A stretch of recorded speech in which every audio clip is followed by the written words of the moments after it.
It's me, Vera, here to remind you that this is an adult podcast. That means we're going to deal with tough topics. Take a break if you need it, and be kind to yourself, because we sure won't be.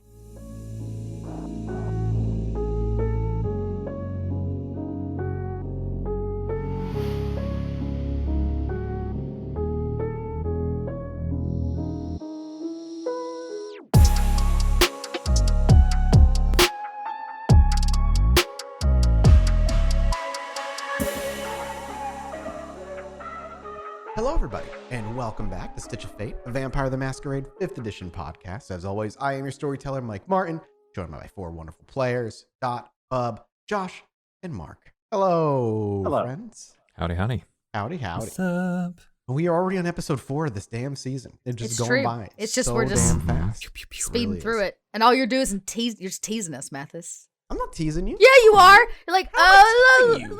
little Kadir here, little surprise at the end there. I see what you're doing. We see what you're I doing. don't know what to tell you. Regardless, thank you all to everybody out there who is over on Patreon and directly supporting us. We wouldn't be able to do season 2 without you. And if you can't support us directly on Patreon, something you can do other than telling your friends is dropping us a review on whatever podcast app you are listening to us to. Yep. That goes a long way into just kind of spreading the word and letting people know who may not have heard of it. They might pop up on their recommended or something. So please go ahead if you enjoy it to drop us a review. It really does help out. With all that said, I think we're good. So let's rein it in, set the scene, and see what our coterie is up to. As the scene opens, it's moments after the coterie's return to the Succubus Club. We can hear the final plodding footsteps of Duke making his way into the basement and then all four of them turning into the blood room. A successful dealing with the Russians just an hour or so ago. Tommy the Mouse in their hand securely and security to arrive within the week to guard the Succubus Club. Already Kadir is well aware of this arrangement, as you did tell him to expect guns further from this point forward. But it's also from Kadir that you learned of something else. Something a little troubling and something that might even bring unfortunate memories back to Vera of her past. A random upcropping of 3 Thethin-bloods has popped up in the boroughs. Staten Island specifically, as you've discovered. There, in a club, they've been openly feeding. And after the past couple of nights, there's already rumors that in that club, there's something in the drink that not only makes you feel good, but gives you a hangover like nothing else the next day. And it's starting to draw the most adventurous of types. This in itself is a masquerade breach, worthy of death even if they were full-blooded kindred. But the fact that there are Thethin-bloods involved, and the prince herself is unconscious in your basement, brings plenty of other layers of concern to the security of the Camaryllis Foundation here in New York, but that of Kadir and your coterie's safety. And as the four of you pile into the blood room and turn to face each other, a job well done with the Russians, some pocketed cash, and some added security. Now the question as to what to do with the Thethin-bloods sits before you. Kadir left it rather open. He's giving you the opportunity to investigate yourself should you decide you want more information. But at the end of the day, they have to be dispatched. You have the club's name and location in Staten Island. You know where to go. So, what's the plan here, Vera? You want me to go take a little poke around, get the lay of the land? Yes, you should take Shad with you. He'll blend right in. Okay, kid, this is gonna be a on the DL kind of thing. You're gonna need to keep hidden. You think you can pull that off? I've been learning from you. A little bit. Good. Yeah, so do what I do to the best of your abilities. I'll try. Question, can Sean move around while still obfuscated? Absolutely not. Oh, yeah, that's a little bit of an onion in the ointment, if you know what I mean. No, not really. That's a bad thing. That's no good. Oh. What are you gonna just stand? Am I supposed to carry you around? What's going on? I mean, would that work? Try that. Does that work? Oh, you know what? I could just go, and then we wouldn't have all this hilarious hassle. Yeah, but I kind of want to meet them. What, you want to meet them? Look, this is like if you're on the farm and coming up with names for all of the baby pigs. It's not a good idea. Oh, I'm a baby pig now. No, they're the baby pigs in this equation. You're like, the farmer's daughter in pigtails who wants to make friends with all of them, and I'm going to have to slaughter them in short order, so I don't want that. You what? What he's saying is don't give them names, Sean. They have names. We need you to... I didn't do that. We need you to go in there and find out some information. I want to know who's siring them. I have a suspected Surely feeling. they'd know. Precisely. So we need to ask. I could figure that out. We don't have to kill them. Sean, it's been requested of us by Kadir himself. Yeah, we kind of literally do have to kill them. That's kind of the job we've been given. And if we do not, he will go and do it himself. We can just, give them, a talking to, tell them what the rules are, take them somewhere else, right? Yeah, well, you can take that up with Kadir, all right? If you want to maybe see if the plan can be amended. Since when is Kadir our boss? We're in a pretty precarious situation. I'm not sure if you've noticed. Yeah, we're the ones with a prince in our basement, not him. How about this? Let's collect us some Thethin-bloods and I'll chat with them. This is all right. This is going to be a snatch and grab there, Vera? Can you snatch them all? Yeah, I can grab one easy enough. Can you figure out who's the thin blood? This is the question that I keep asking myself, which is why I want Sean to go in there and booze up to them and find out who the fuck they are and who the fuck is turning them. Then we can snatch them and I'll chat with them. Okay. All right.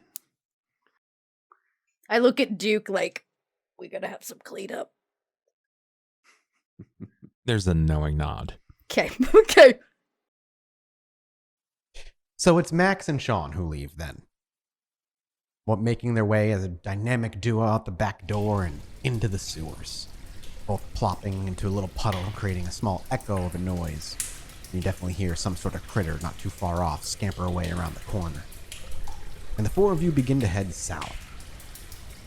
I don't know, I said four. The two of you begin to head south.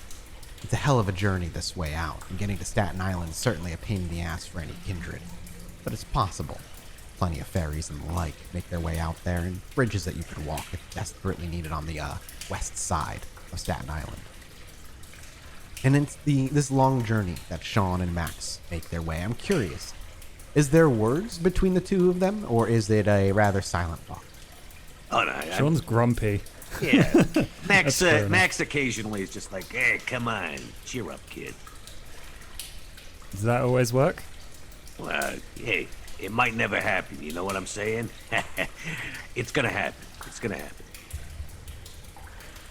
You are the worst. Look, I don't like this particularly, but what else are we gonna do here? We're kind of stuck between a rock and a hard place. We're in a pickle, you know what I'm saying? Yeah, so are they. Can we help them out? You help me out. Yeah, well, you go around taking in every stray eventually. Believe me, I know how that is, but okay, look. Why don't we get the lay of the land first? All right?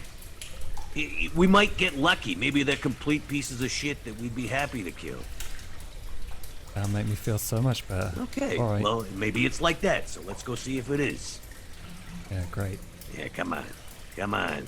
Look, in this life, you gotta get used to the fact that sometimes you gotta do stuff that you don't want to do. All right? I've had nearly 100 years of that crap.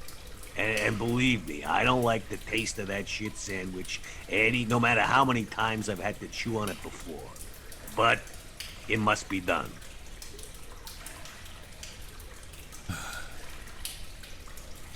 Do what we gotta do. Don't have to like it. Yeah. But you can also, you don't have to bitch about it on a constant basis either. You can just go, fine, let's move on. I think I'll stick to bitching. Yeah, I kind of figured. All right, let's see. And the camera stays in place as the two of them walk further away into the distance before eventually fading away. Now, does Duke and Vera want to have any conversation while there's just the two of them, or do we want to cut right to the club? Yeah, I think it's probably fitting that there is conversation between the two. This does strike and bring up a bit of a past between the two of you. How long after they leave do the two of you broach this topic? I'm curious if there's any tension between the two of you, or if this is something that the two of you openly are willing to begin speaking of. We have spoken of this before. I'm not supposed to do this kind of work anymore. It's been asked of us, particularly by Kadir. If it were another, I would probably ignore such a request. Yes, I know. What are we supposed to tell Sean? What is there to actually tell him? Well, other than the fact that he's a simple misstep and poor spoken sentence away from ending up on the wrong side of my blade, we're going in to start killing Thethin-bloods. He is in fact one that is directly connected to a single Thethin-blood that may end up with a hunt against him. It just...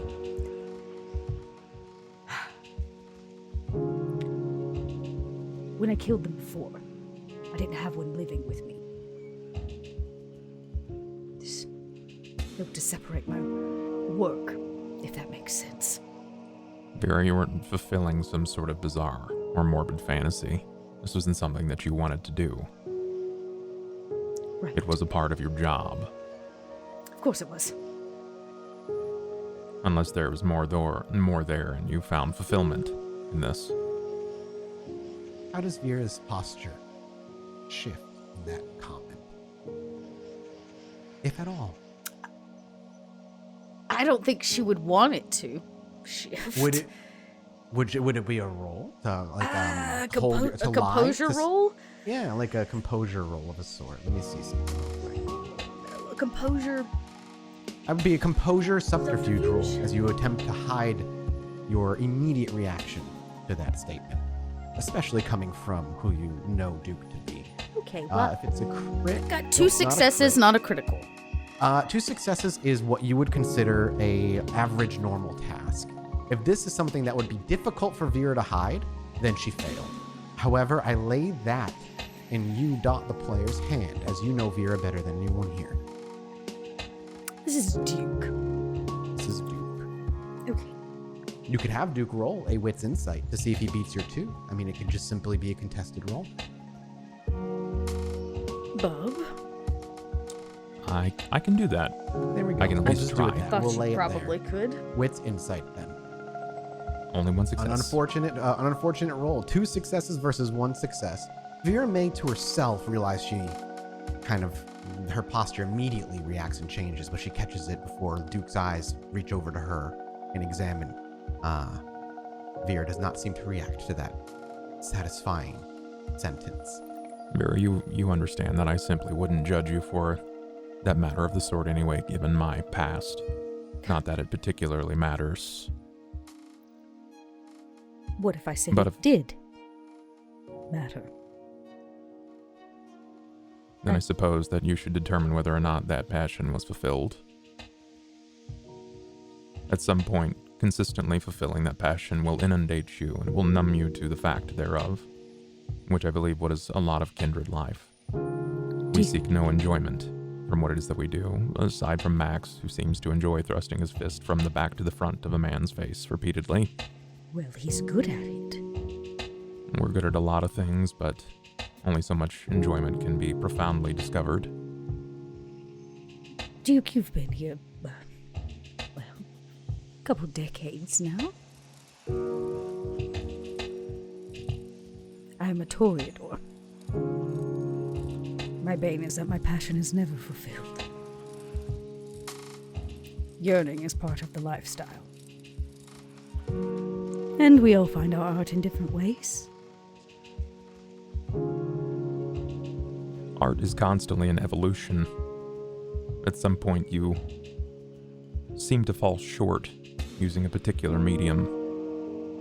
The Thethin-bloods are just that. Well, It's a fallacy in what it is that we could be doing. Admittedly, I left some of that life behind myself. And while at times I wonder if I will ever go back, I can happily say that I am remiss to say I'm eager to discover that yet again. Duke, when you say those words, sometimes you worry about whether or not you'll go back. There's a slight pit in your stomach, not of concern, not of a anxiety or any of that.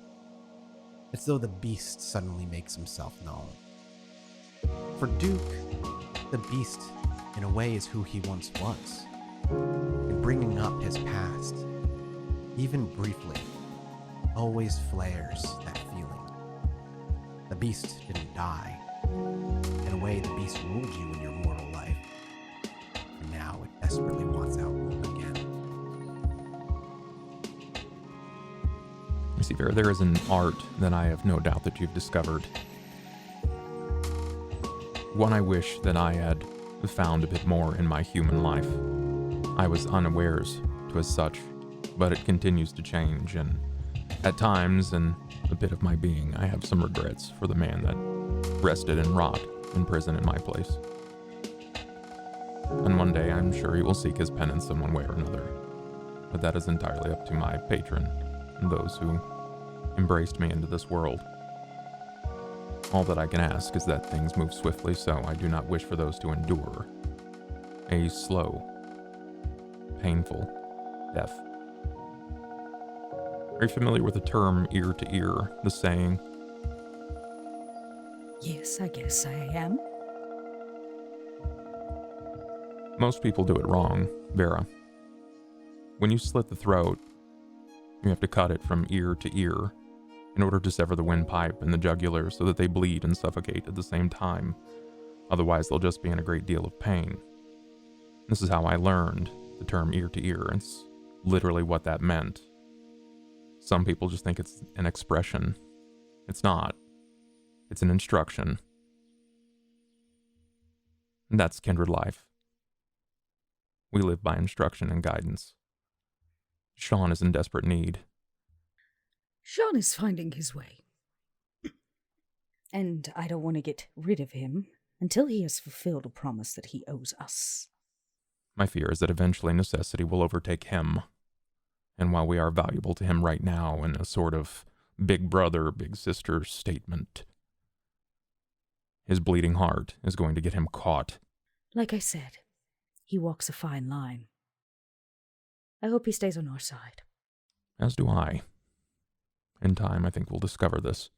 More to it, and an aside of sorts. That paper trail. How far would you like to delve into this Lupine business? I would prefer to delve as far as we can to get our hands clean of it. As much as I like a strapping man, I'd prefer not to have a Lupine at my door. There's no amount of Russians that are going to stop that. What did you find?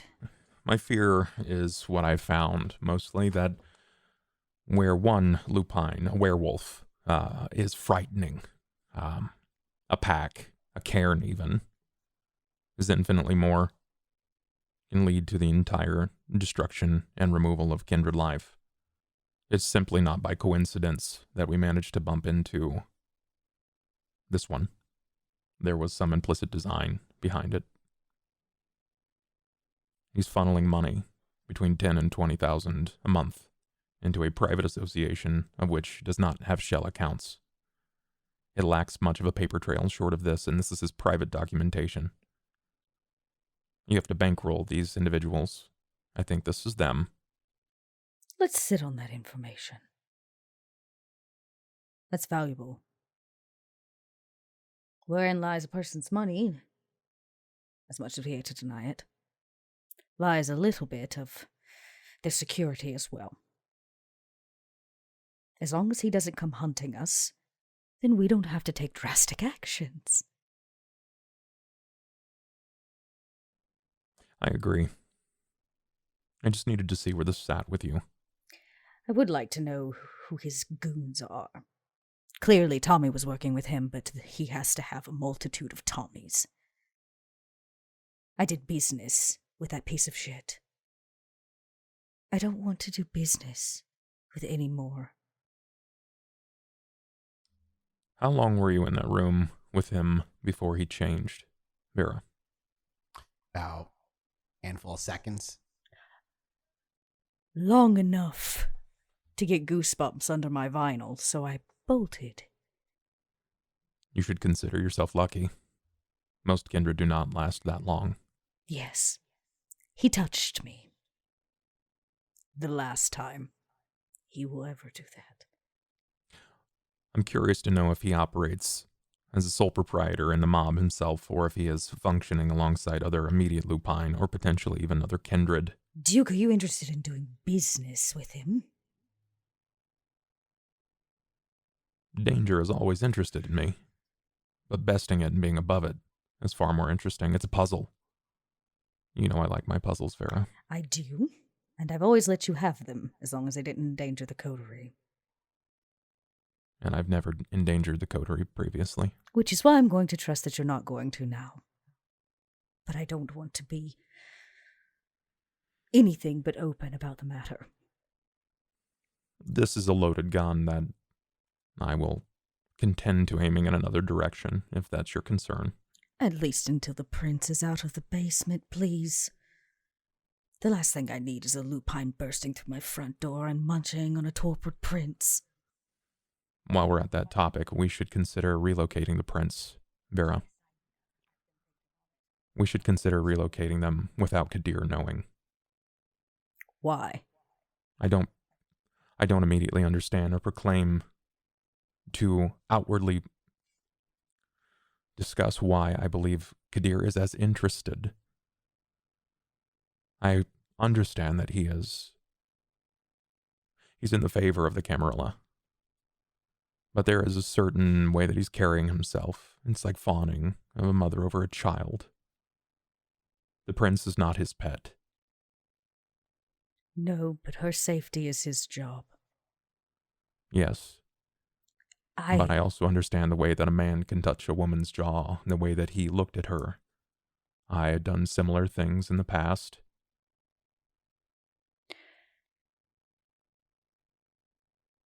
I have to trust, much like I trust you,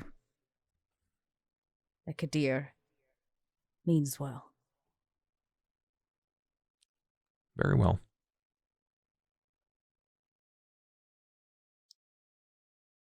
I will think on moving the prince. But I think leaving Kadir out is a bad idea. And on that line, when the screen fades to black, it's immediately replaced by the audio of loud, thumping, rhythmic music. A few blocks out, Max and Sean came crawling out of the sewers, and you can see these far blocks out the 3-story building by the name of Omnia, thumping away with rotating blue and pink neon lights. A large line rounds the block. People are eager to get in here, and this place, especially compared to the rest of Staten Island, which seems to be perpetually stuck in the early 90s, sticks out like a sore thumb. Even though he's obfuscated, Max is going to raise his hood and bring up his scarf just in case. Sure. And he's just whispers in Sean's ear. Okay, kid. Why don't you take point? I'll follow your lead for now. I'll trail you. If I need to peel off, I'll let you know. Yeah, they're pretty noisy, right? Which shouldn't be too hard to find. I'll go inside. All right, I'll be with you. Nearby, you know what I'm saying? I got you. And Sean breaks away, walking straight forward with Max somewhere in tow nearby. Does Sean plan on jumping into the line? How does Sean plan on doing this? Sean has money now. He's Does gonna have money. grab some A wad of cash? Yeah, he's just gonna grab like a small wad, Sure. and do hundreds or the handshake 50s? thing with the guy at the front. He's like, "Hey, haven't seen you in ages, mate. It's good to sit," and like slams it into his hand, gives him a big handshake. He's like, Go ahead and give me a manipulation persuasion at a solid +2 with this wad of cash that you're handing him. "Yep, Who needs to be a Toreador when you have just money to throw at people? 2." You may re-roll 3 of those. Yeah, I think I will. Sure. With another 3.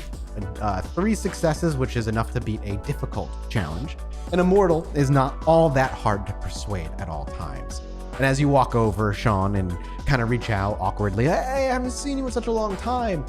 He actually glances down at the palm of your hand before he recognizes some money in your palm, and he quickly brings his hand and clasps yours tightly, and he grabs on with both hands like, "Hey, good to see you, buddy," and kind of leans in. He's got a really just a well-maintained goatee, completely clean-shaven around it, and a smooth bald head. And as he pulls the money from your hand, as he lets go of the clasp, you can actually see him kind of like quickly look at the cash, and he slips it into his back pocket. "Hey, you got your open table's waiting for you as always." That is exactly what I hear. You're looking good tonight. I'll catch you on the way out.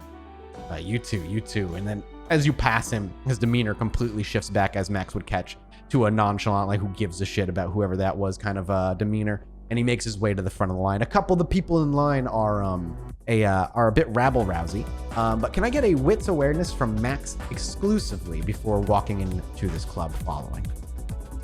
Wits awareness, you say? Yes, sir. So, Max, while he's taking whatever this is in, he's just going to whisper in Sean's ear, "Smooth." Thank you.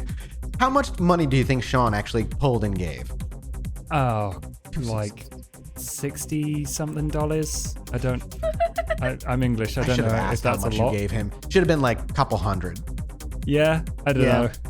You know, it's fine. It wasn't a full dot's worth of resources. Max ended up rolling 2 successes.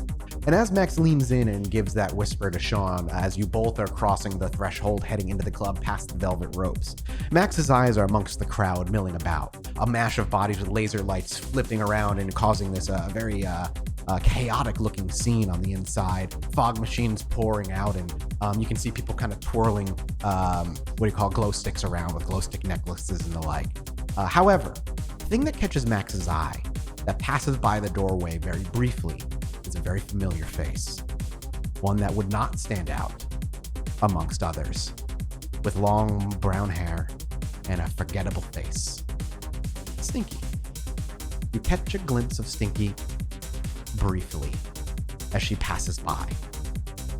Max is aware she's in the club somewhere. Listen, kid, I'm gonna peel off. Like I said, I'll be back in a bit. Okay. And Max, as the camera kind of follows this invisible figure, disappears into the crowd, also looking for another familiar face. Can I get a wits awareness from Max? And Sean, now that you're in the club, what is his next move? He's gonna go to the bar and get a drink, and then Are you gonna blush of life? Can Thethin-blood blush of life? I can't remember. Thin-blood's. They don't, right? Oh, They're always basically blush all of the life? time. Right, Yeah. okay. Cool. So you can drink.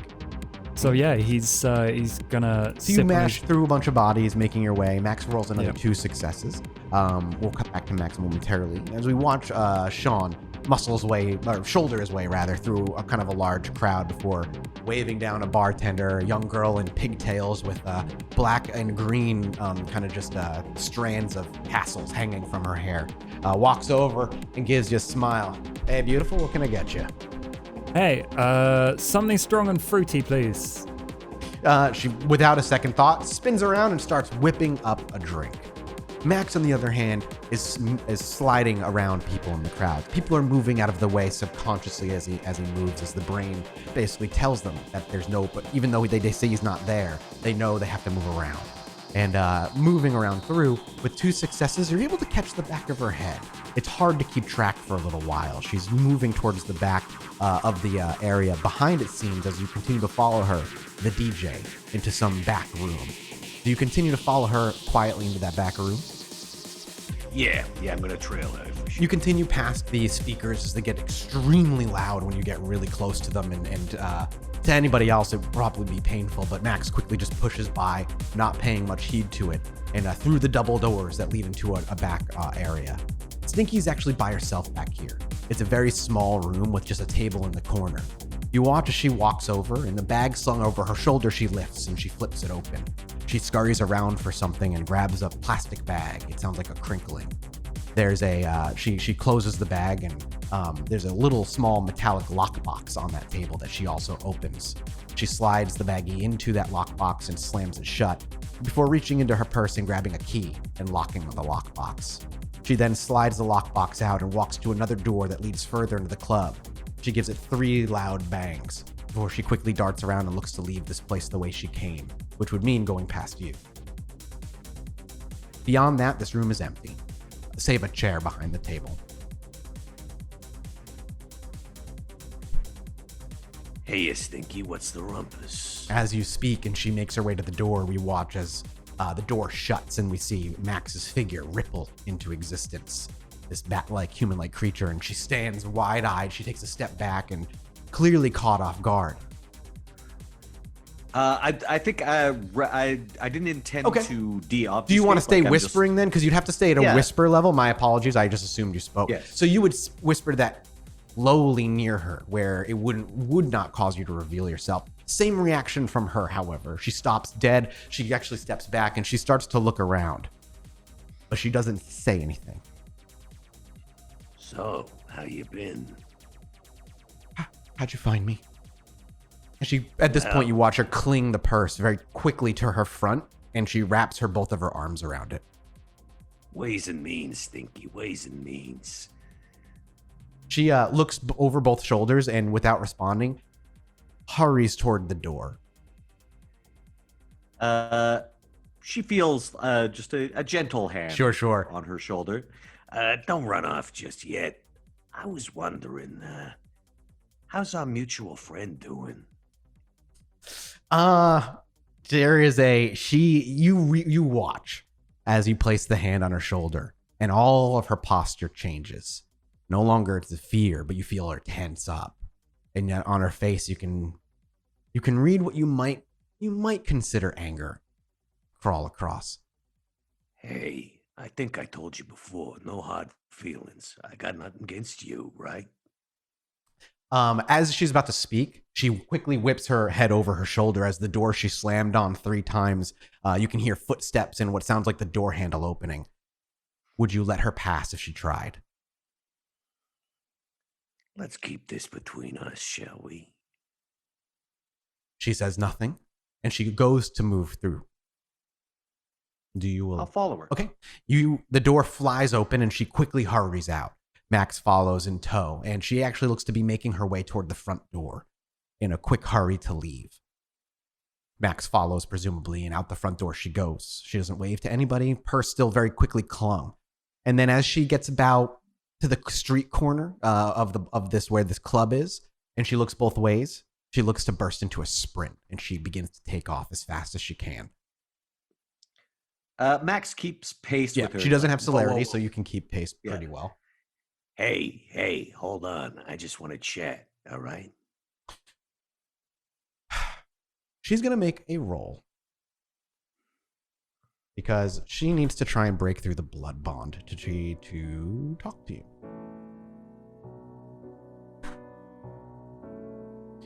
She stops briefly. She turns, looking around. Make it quick. I'm not supposed to be talking to you.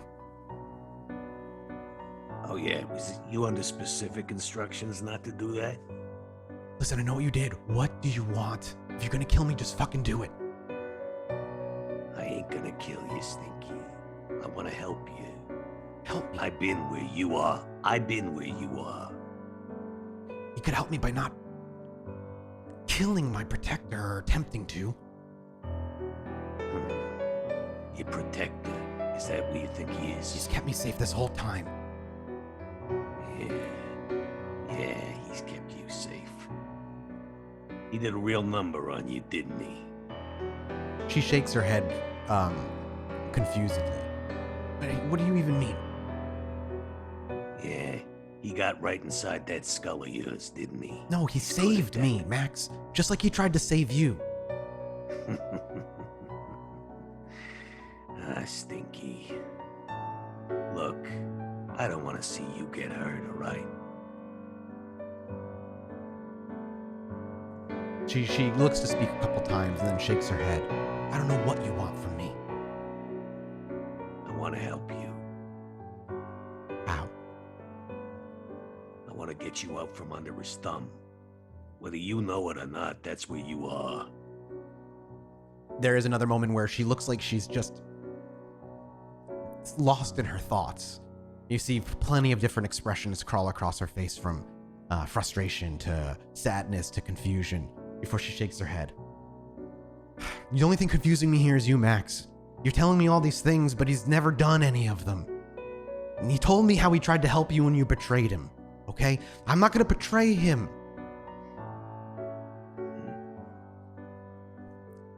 Look, I'm not gonna tell him you reached out to me, okay?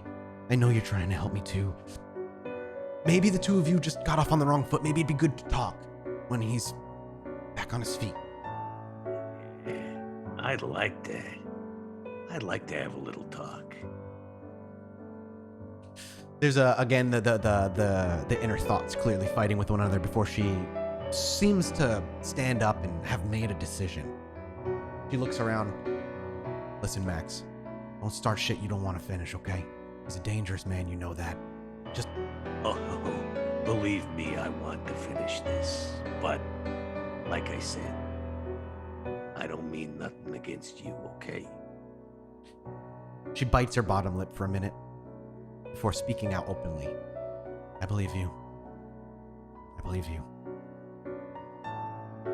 And then... Mind telling me what that was about? She, at that point, shakes her head. I gotta go. And she looks to shuffle off very quickly. Max is going to return to the club. Back into the front door as you slip by invisibly. Looking for Sean, presumably. Yeah. Wits awareness.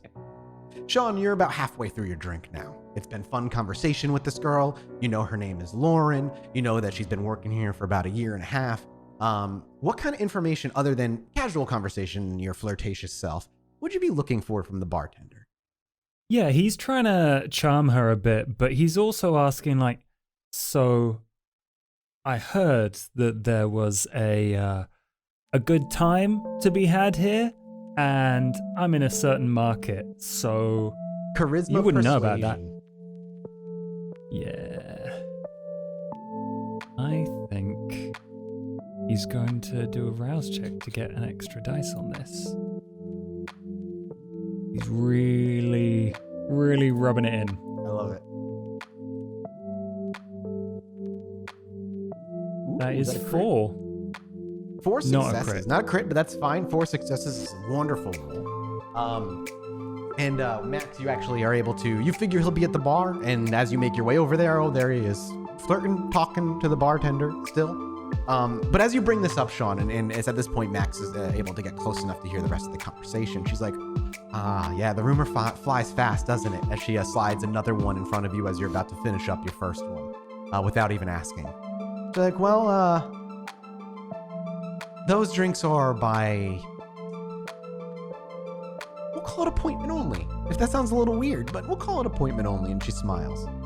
They're a special bartender. She smiles. Sorta. Yeah, we only get the stuff in for, well, let's just say we run out of the supply in about a night when we get the stuff in. So Thursday nights, as she gestures around, tend to be the new night where people come looking for it.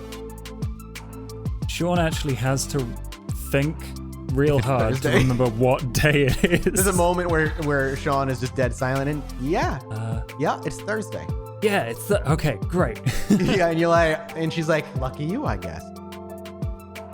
She's she looks around. She's like, well, I haven't gotten notification that we've gotten the stuff in yet. So once we get the stuff and we start making it, I'll make sure you get one of the first, so you don't run out. Oh, sweet. I'm down for that. Gotta say though, they're the priciest drink we have. And she looks you up and down. You sure you got what you need? I always have what you need. She gives you a smile and not entirely sure if you even knew what she was talking about. And goes about making drinks for others and kind of having like conversation with all the other guests around the bar, along with another bartender that she's run the bar back with. Does Sean want to wait until the drink, or does he want to kind of mill about? I'm curious. He's going to mooch about and see if he can either find a conversation with someone who seems to know what's going on, or just see anything weird happening. Sure. Honestly, Sean, as you look around, it's been a while since you've been... would Sean have been frequenting clubs like this, out of curiosity, in his mortal days? He would have tried. Yeah, I think he probably would, because it's like the only night out, the only social thing he could probably afford. Okay. Then it's been a while since you've been to a place like this. However, as you look around, it's like taking in... it's like visiting an old friend. It's like that friend that you only see once a year, but every time you talk, it's as though you were talking yesterday. Being here gives you those kind of nostalgic, homey feelings. It's like your home turf. Sure, you've never been to Omnia, and you may not have been partying in Staten Island. Who the fuck parties in Staten Island? But being inside here, the atmosphere is perfect, and you feel like you belong.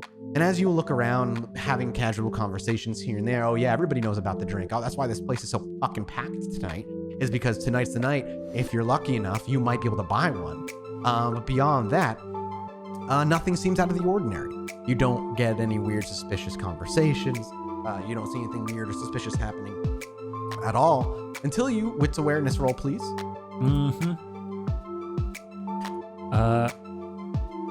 Again, he's gonna have to put some blood into go ahead. this Rouse because check he me. is. Yeah.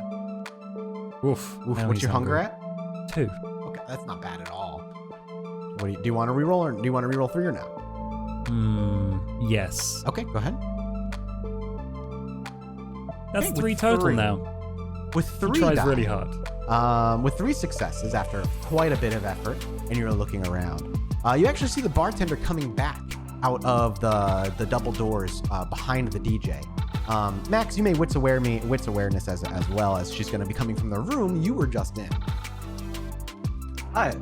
Oh God, Jesus, beautiful. Yeah, you saw her. You saw her coming out as well. You weren't even looking for her, but you catch as she pops out, and she's got what looks to be a box of like a drink mix that she's carrying over. As she makes her way over and she catches eyes with you, Sean, she waves you over. Oh, yep.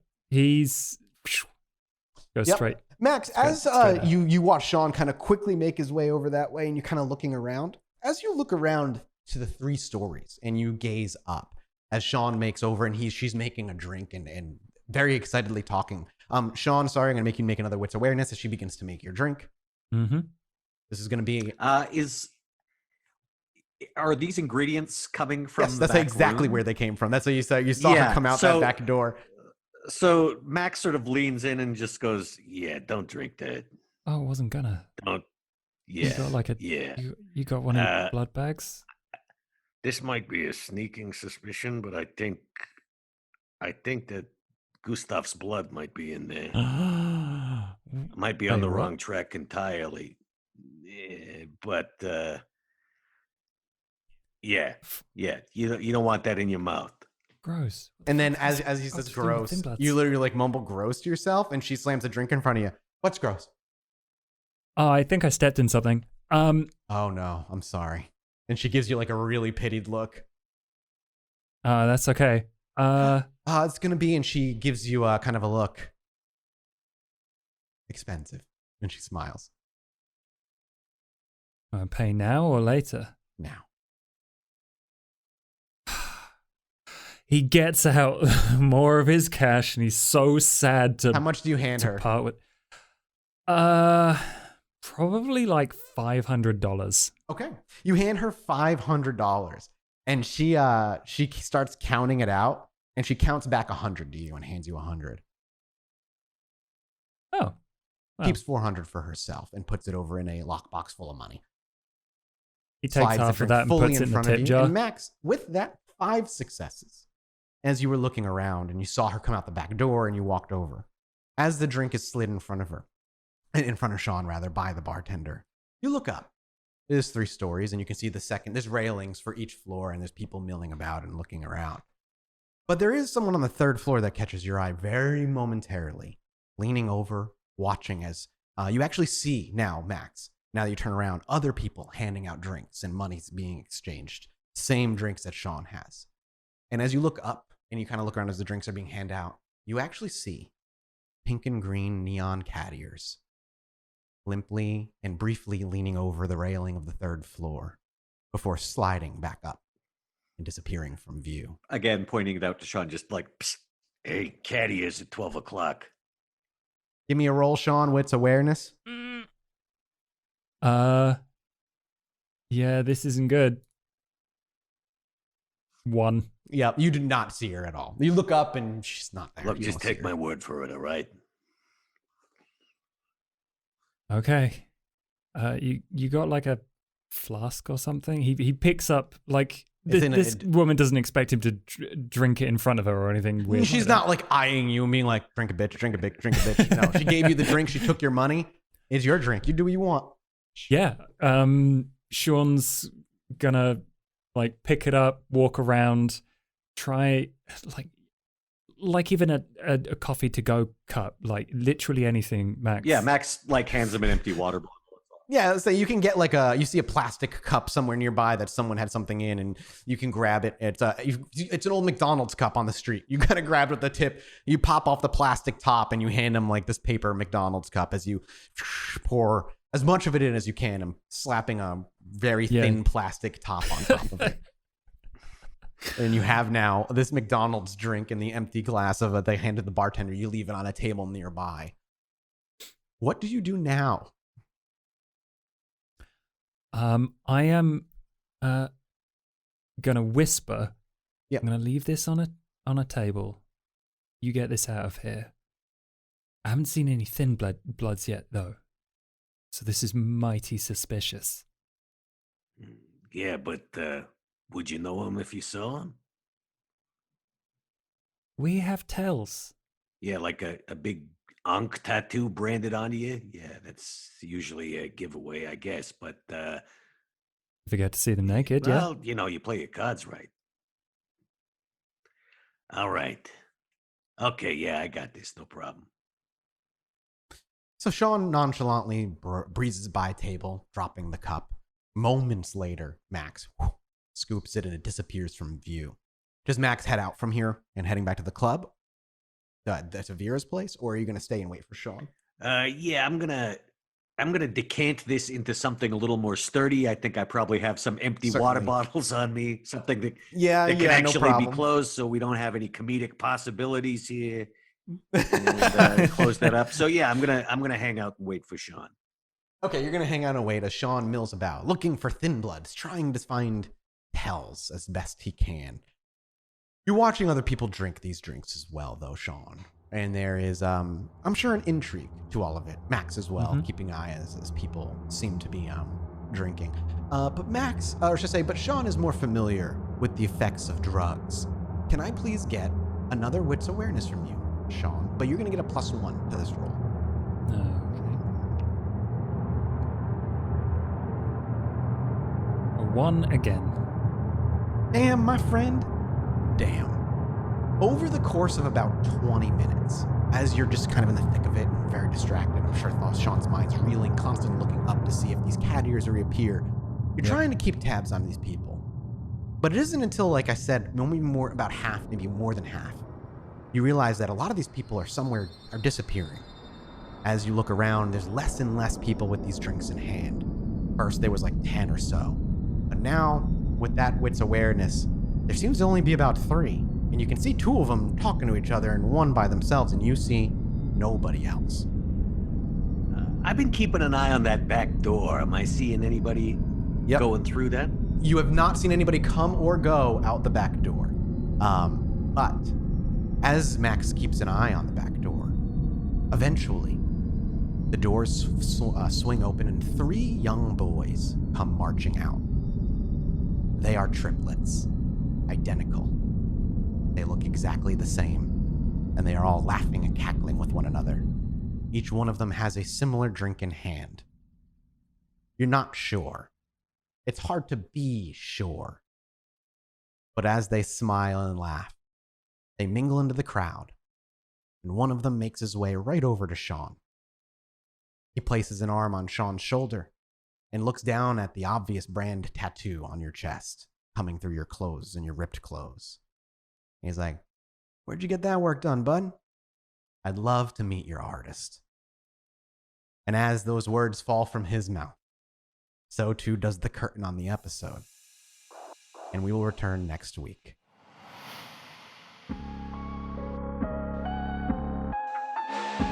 Do Vera a little favor, would you? Break out that Masquerade breach in your pocket and follow us on Facebook and Twitter at PodByNight or State Your Fate. Make sure to leave us a little 5-star rating and review, would you? And if you don't, well, I guess I'll just have to send Max after you.